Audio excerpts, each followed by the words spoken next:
Hello and welcome to Livewire's Buy, Hold, Sell. I'm Selby, and today we're taking a deep dive into the wonderful world of emerging companies. Our guests will be sharing how you can identify the winners and losers within this space, and they'll also be naming 2 companies with incredible growth trajectories over the coming 5 years.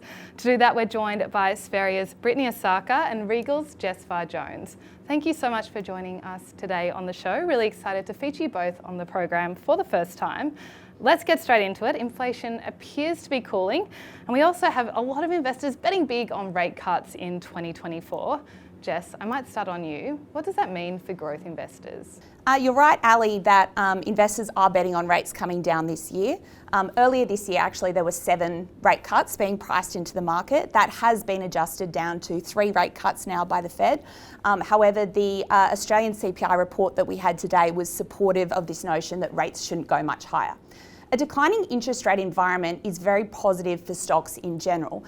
And at a very basic and fundamental level, the reason why this is that equity investors have a cost of capital that they need to ensure that they're compensated for the risk in investing in equities as opposed to less risky asset classes such as cash or government debt. So as these interest rates and risk-free rates come down, the cost of equity can also come down, and that's supportive for asset prices. And this phenomenon is even better for growth investors, as these stocks usually have longer dated cash flows. So the impact on their discounted cash flow valuation is even higher from utilising a lower risk-free rate or WACC. So we believe that this kind of Goldilocks scenario at the moment of cooling inflation, strong GDP growth, slightly increasing unemployment, but still really strong unemployment, and declining interest rates should be quite supportive for equity markets and especially growth stocks. Brittany, you play more within the value area of small and micro caps. What does this mean going forward, that rates could be peaking, that inflation is cooling, that we could see rate cuts this year? Well, I agree with Jess. It is a key input into the way we value businesses, so it's definitely supportive for those cash flow generative businesses that have cash flow further into the future. I think as well that it can be supportive for businesses that are tied to the economy, so more cyclical names where they do benefit from falling rates. Think consumer names. If rates do fall, consumers have more money to spend. Mortgage rates will eventually be lower, and I think as well it's positive for interest rate sensitive sectors such as REITs. So I think generally all in all it's positive for growth investors, but can be also positive from a sector perspective. You both sound quite bullish. Are there any risks that you think investors need to be aware of?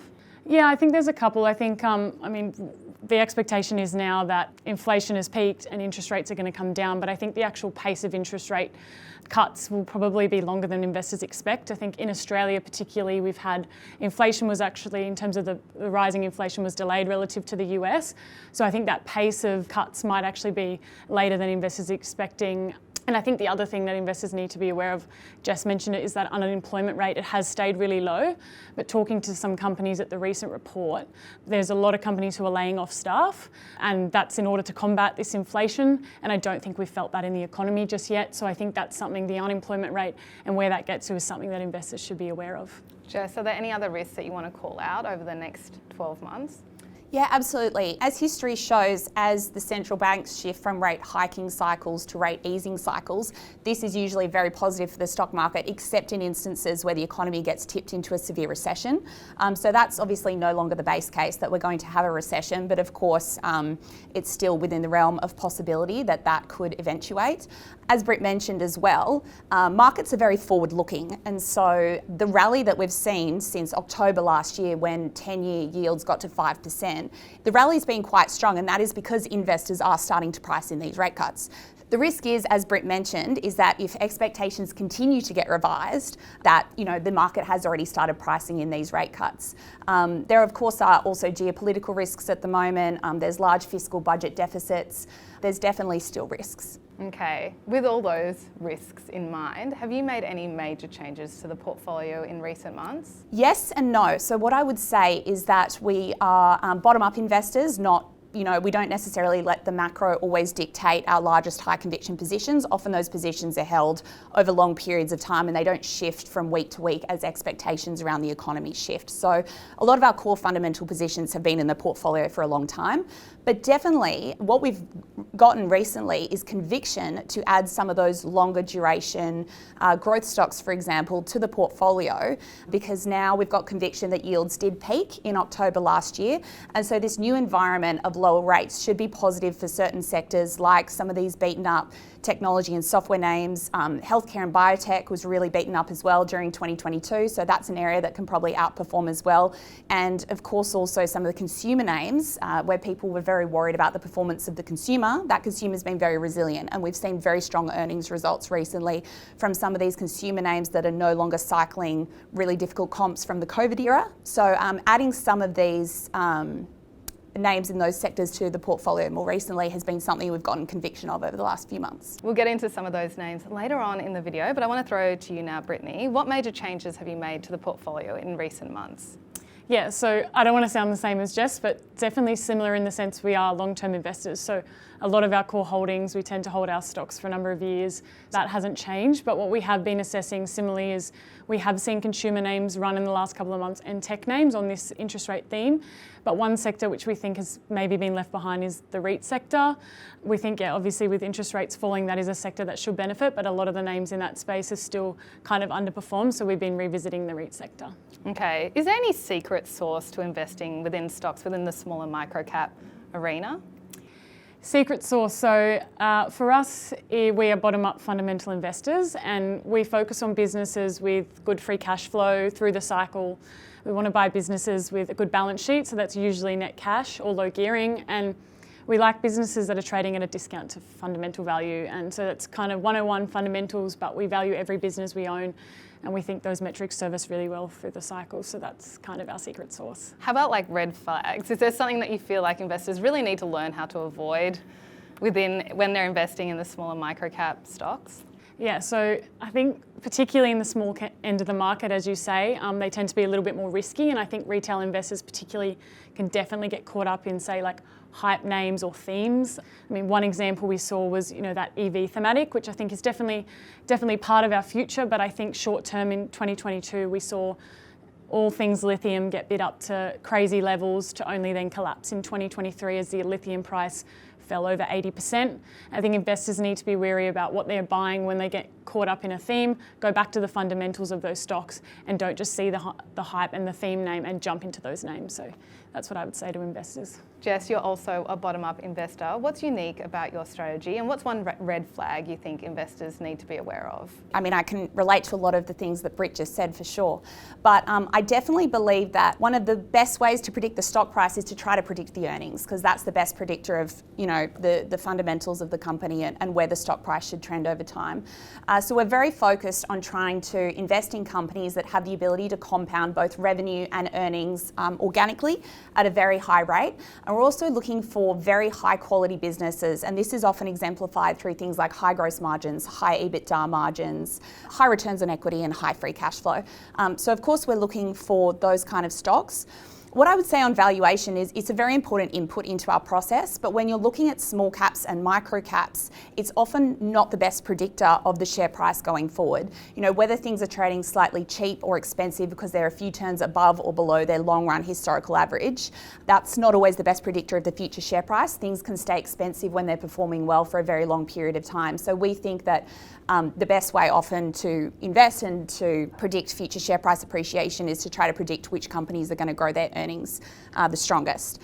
And of course, we also look to back really excellent founders and management teams. So we're looking for good alignment, lots of skin in the game, and a history of beating expectations, under-promising and over-delivering. How about a red flag? It's kind of an old adage, but downgrades come in threes is often true. So one downgrade can often mean, ongoing difficulties for the stock. Another thing is leverage in smaller microcaps. They're often not the type of stocks where you want to see high debt levels, because sometimes they're, earlier stage and less capable of supporting leverage, especially in environments like this where interest rates have been high. The other things is insider sellings can sometimes be a red flag, and lastly also M&A. I'm cautious around sometimes. Occasionally, companies can do fantastic deals and get a lot of synergies, but what we have also seen from time to time is M&A be value destructive. The sellers know more than the buyers when they're selling a business. Sometimes those synergies don't materialise. You often see goodwill impairments down the track. Also, with the benefit of hindsight, you see that one of the reasons the M&A was pursued was because the core business was slowing. We asked you to bring along 2 stocks that you believe have really impressive growth trajectories over the coming 5 years. Jess, what have you brought for us today? Sure. When I think about stocks that, can experience really exciting growth stories over the next 5 years, 2 areas that I'm really attracted to are e-commerce and generative AI. So with the first bucket, there's a stock called Selby. Regal is a substantial shareholder. It's a global luxury e-commerce platform. It's a founder-led business. It's only ever raised $40 million of capital in its history, and it's managed to use that to fund extraordinary organic growth, with the top line growing from $6 million in FY19 to over $700 million of revenue this year. So it's had absolutely extraordinary revenue and earnings growth and free cash flow. We think the opportunity is there for them to continue growing rapidly as they enter China imminently, the largest luxury market in the world, and it's still only trading on 27 times FY25 earnings. And compared to another e-commerce name like Temple & Webster, which is on 80 times, we think that there's still room for a re-rate in that name. The second stock that I want to talk about is NextDC, because of its exposure to this amazing generative AI thematic. We obviously saw NVIDIA's results last year, and at a very basic level, every NVIDIA GPU has to go into a data center. And NextDC offers one of the biggest, largest and fastest growing data center plays in Australia. So we think that today they had a great first half result. The stock was up 13%. One of the reasons for that was because they quantified the AI opportunity and said that contract sizes can go from 10 to 20 megawatts to over 100 megawatts.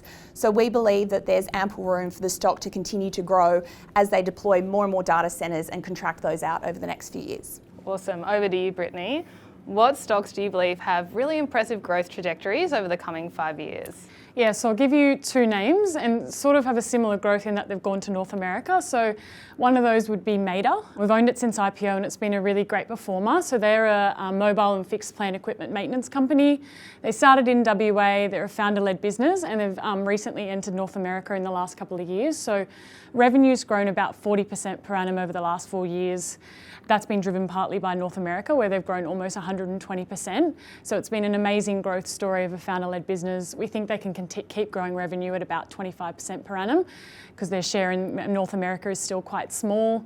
It's got low gearing, founder-led business, and we think it's a business that can continue to grow and do really well. The other business would be JLG, which is John Ling's group. They are the #1 building repair and restoration insurance business in Australia, and they too also have a growing presence in North America. They reported yesterday, and North America growth was actually weaker than the market expected, but I think that creates an opportunity. They've had some just short-term headwinds in terms of getting projects started, but they've quoted a massive pipeline of opportunity. They also announced this month that they've recently entered the Allstate panel, which is one of the largest insurers in North America. They've got access to 16 million policies in order to do work over there. So we think the business has a massive runway for growth. It's got a net cash balance sheet, it's got great cash conversion and great insider ownership. So that's another one we think can grow really strongly over the next 5 years. Okay, we asked our guests to bring along one stock, one growth darling, if you will, that can no longer deliver for investors. Brittany, what have you brought for us today? I'll go with a name that's maybe the opposite of what we like in terms of businesses, and that's a cash-burning, profitless business, and that would be PolyNovo.